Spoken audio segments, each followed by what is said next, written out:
Chapter 5 Mrs. Yoop, the Giantess.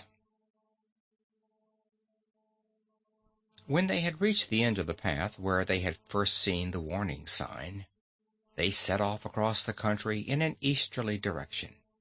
Before long they reached rolling lands, which were a succession of hills and valleys, where constant climbs and descents were required, and their journey now became tedious, because, on climbing each hill, they found before them nothing in the valley below it except grass or weeds or stones. Up and down they went for hours, with nothing to relieve the monotony of the landscape, until finally, when they had topped a higher hill than usual, they discovered a cup-shaped valley before them, in the center of which stood an enormous castle, built of purple stone. The castle was high and broad and long, but had no turrets or towers. So far as they could see, there was but one small window and one big door on each side of the great building. "This is strange," mused the Scarecrow. "I'd no idea such a big castle existed in this Gillikin country. I wonder who lives here." "It seems to me, from this distance," remarked the Tin Woodman, "that it's the biggest castle I ever saw. It is really too big for any use, and no one could open or shut those big doors without a step-ladder. Perhaps if we go nearer we shall find out whether anybody lives there or not," suggested Woot. "Looks to me as if nobody lived there." On they went, and when they reached the center of the valley, where the great stone castle stood, it was beginning to grow dark. So they hesitated as to what to do. "If friendly people happen to live here," said Woot, "I shall be glad of a bed, but should enemies occupy the place, I prefer to sleep upon the ground." "And if no one at all lives here," added the Scarecrow, "we can enter and take possession and make ourselves at home." While speaking, he went nearer to one of the great doors, which was 3 times as high and broad as any he had ever seen in a house before, and then he discovered, engraved in big letters upon a stone over the doorway, the words, "Yoop Castle." "Oh ho!" he exclaimed. "I know the place now. This is probably the home of Mr. Yoop, a terrible giant whom I have seen confined in a cage a long way from here. Therefore this castle is likely to be empty, and we may use it any way we please." "Yes, yes," said the Tin Emperor, nodding. "I also remember Mr. Yoop. But how are we to get into his deserted castle? The latch of the door is so far above our heads that none of us can reach it." They considered this problem for a while, and then Woot said to the Tin Man, "If I stand upon your shoulders, I think I can unlatch the door." "Climb up, then," was the reply, and when the boy was perched upon the tin shoulders of Nick Chopper, he was just able to reach the latch and raise it. At once the door swung open, its great hinges making a groaning sound as if in protest. So Woot leaped down and followed his companions into a big bare hallway. Scarcely were the 3 inside, however, when they heard the door slam shut behind them, and this astonished them because no one had touched it. It had closed of its own accord, as if by magic. Moreover, the latch was on the outside, and the thought occurred to each of them that they were now prisoners in this unknown castle. "However," mumbled the Scarecrow, "we are not to blame for what cannot be helped, so let us push bravely ahead and see what may be seen." It was quite dark in the hallway now that the outside door was shut, so as they stumbled along a stone passage they kept close together, not knowing what danger was likely to befall them. Suddenly a soft glow enveloped them. It grew brighter until they could see their surroundings distinctly. They had reached the end of the passage, and before them was another huge door. This noiselessly swung open before them without the help of anyone, and through the doorway they observed a big chamber, the walls of which were lined with plates of pure gold, highly polished. This room was also lighted, although they could discover no lamps, and in the center of it was a great table at which sat an immense woman. She was clad in silver robes embroidered with gay floral designs, and wore over this splendid raiment a short apron of elaborate lacework. Such an apron was no protection, and was not in keeping with the handsome gown, but the huge woman wore it nevertheless. The table at which she sat was spread with a white cloth, and had golden dishes upon it, so the travelers saw that they had surprised the giantess while she was eating her supper. She had her back toward them and did not even turn around, but taking a biscuit from a dish, she began to butter it, and said in a voice that was big and deep, but not especially unpleasant, "Why don't you come in and allow the door to shut? You're causing a draught, and I shall catch cold and sneeze. When I sneeze, I get cross, and when I get cross, I'm liable to do something wicked. Come in, you foolish strangers, come in." Being thus urged, they entered the room and approached the table, until they stood where they faced the great giantess. She continued eating, but smiled in a curious way as she looked at them. Woot noticed that the door had closed silently after they had entered, and that didn't please him at all. "Well," said the giantess, "what excuse have you to offer?" "We didn't know anyone lived here, madam," explained the Scarecrow. "So, being travelers and strangers in these parts, and wishing to find a place for our boy friend to sleep, we ventured to enter your castle." "You knew it was private property, I suppose?" said she, buttering another biscuit. "We saw the words Yoop Castle over the door, but we knew that Mr. Yoop is a prisoner in a cage in a far-off part of the land of Oz, so we decided that there was no one now at home and that we might use the castle for the night." "I see," remarked the giantess, nodding her head and smiling again in that curious way, a way that made Woot shudder. "You didn't know that Mr. Yoop was married, or that after he was cruelly captured his wife still lived in his castle and ran it to suit herself?" "Who captured Mr. Yoop?" asked Woot, looking gravely at the big woman. "Wicked enemies. People who selfishly objected to Yoop's taking their cows and sheep for his food. I must admit, however, that Yoop had a bad temper, and had the habit of knocking over a few houses now and then when he was angry.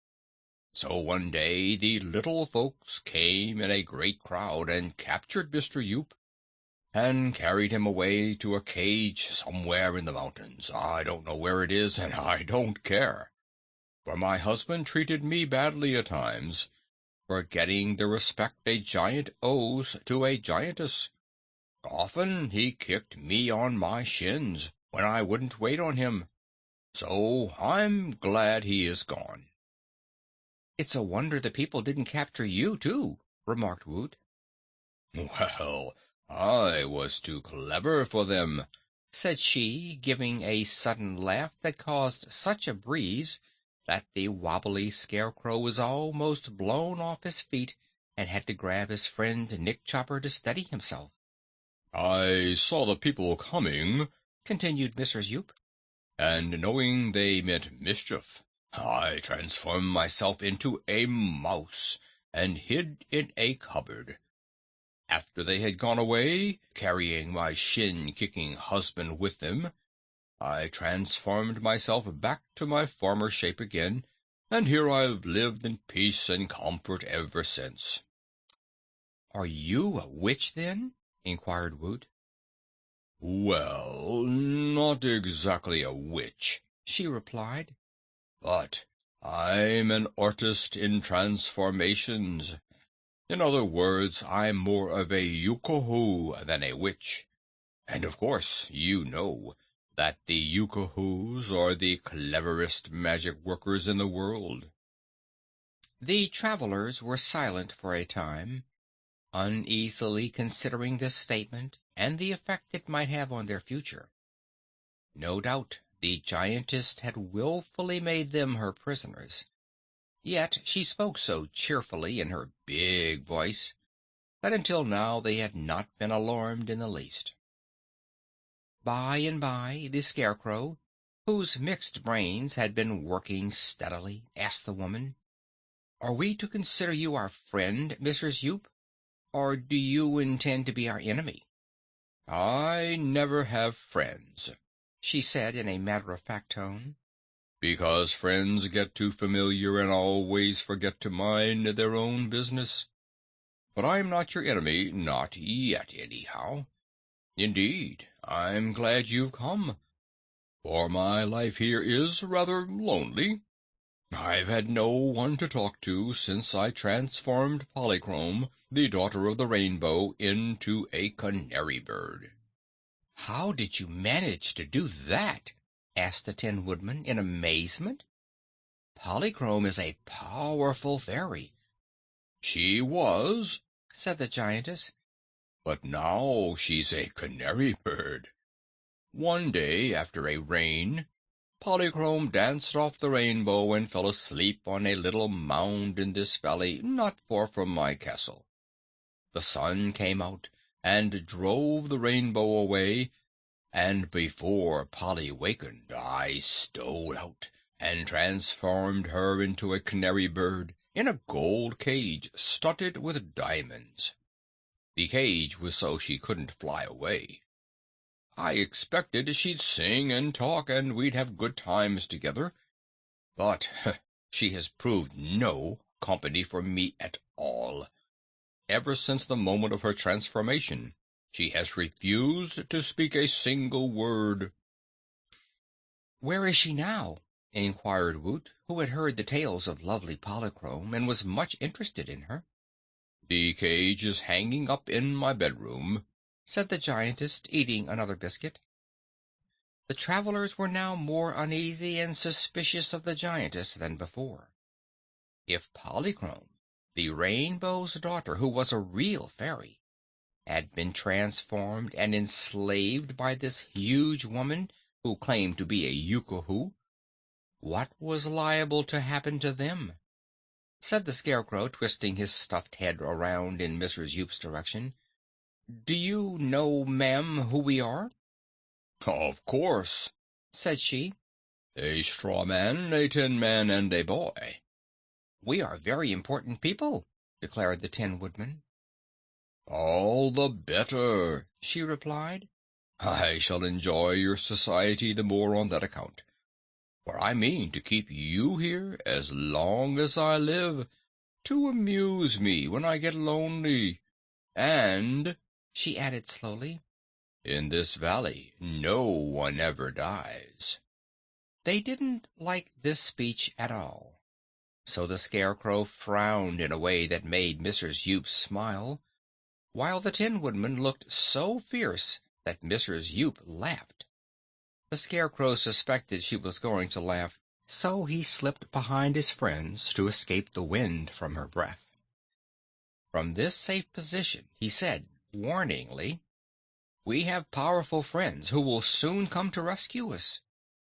"Let them come," she returned with an accent of scorn. "When they get here, they will find neither a boy, nor a tin man, nor a scarecrow, for tomorrow morning I intend to transform you all into other shapes, so that you cannot be recognized." The threat filled them with dismay. The good-natured giantess was more terrible than they had imagined. She could smile and wear pretty clothes, and at the same time be even more cruel than her wicked husband had been. Both the Scarecrow and the Tin Woodman tried to think of some way to escape from the castle before morning, but she seemed to read their thoughts and shook her head. Don't worry your poor brains, said she. You can't escape me, however hard you try. But why should you wish to escape? I shall give you new forms that are much better than the ones you now have.